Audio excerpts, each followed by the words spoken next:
জনপ্রিয় Korean series squid game তৃতীয় season দিয়ে শেষ হলেও শেষ পর্বে রাখা টুইস্ট দর্শকদের চমকে দিয়েছে, যেখানে অস্কারজয়ী হলিউড অভিনেত্রী কেট ব্ল্যানচেটের উপস্থিতি বিশেষভাবে নজর কেড়েছিল। এরপর থেকে হলিউড রিমেক নিয়ে গুঞ্জন চলছিল।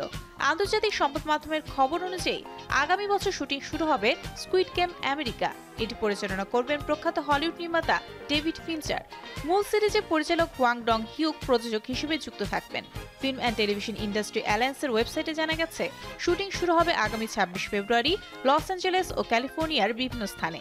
হলিউড সংস্করণ মূল কোরিয়ান সিরিজ থেকে অনুপ্রাণিত হলেও এটি মূল রিমেক নয়, নতুন গল্পেই তৈরি হবে, তবে মূল ফরম্যাট থাকবে।